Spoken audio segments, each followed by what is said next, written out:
Number 1, Ramayan की रचना महर्षि वाल्मीकि ने की थी। नंबर 2, रामायण में कुल 24,000 श्लोक हैं और इसे 7 कांडों में विभाजित किया गया है। राम और उनके भाइयों के अलावा राजा दशरथ एक पुत्री के भी पिता थे। श्री राम के माता पिता एवं भाइयों के बारे में तो प्रायः सभी जानते हैं, लेकिन बहुत कम लोगों को यह मालूम है कि राम की एक बहन भी थीं, जिनका नाम शांता था। वे आयु में चारों भाइयों से काफी बड्ढी थीं। उनकी माता कौशल्या थीं। ऐसी मान्यता है कि एक बार अंगदेश के राजा रोमपद और उनकी रानी वर्षिणी अयोध्या आयल, उनको कोई संतान नहीं थी।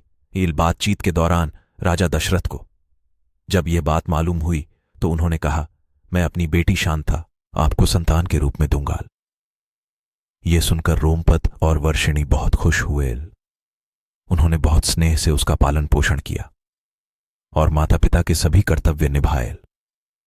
एक दिन राजा रोमपद अपनी पुत्री से बातें कर रहे थे। उसी समय द्वार पर एक ब्राह्मण आए और उन्होंने राजा से प्रार्थना की कि वर्षा के दिनों में वे खेतों की जुताई में राज दरबार की ओर से मदद प्रदान करें। राजा को यह सुनाई नहीं दिया और वे पुत्री के साथ बातचीत करते रहेल। द्वार पर आए नागरिक की याचना न सुनने से ब्राह्मण को दुख हुआ और वे राजा रोमपद का राज्य छोड़कर चले गए। वह ब्राह्मण इंद्र के भक्त थे। अपने भक्त की ऐसी अनदेखी पर इंद्रदेव राजा रोमपद पर क्रुद्ध हुए और उन्होंने उनके राज्य में पर्याप्त वर्षा नहीं की।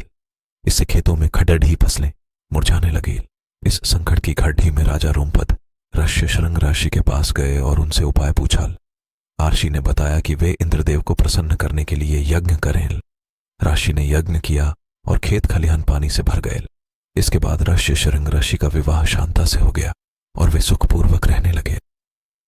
बाद में ऋष्यशृंग ने ही दशरथ की पुत्र कामना के लिए पुत्र कामेष्टि यज्ञ करवाया था। जिस स्थान पर उन्होंने यह यज्ञ करवाया था वह अयोध्या से लगभग 29 किमी पूर्व में था और वहां आज भी उनका आश्रम है और उनकी तथा उनकी पत्नी की समाधियां हैं। सनातन धर्म को बढ़ाने के लिए अगर आपको इस चैनल की वीडियो अच्छी लगे तो कृपया इसको सब्सक्राइब जरूर कर दें।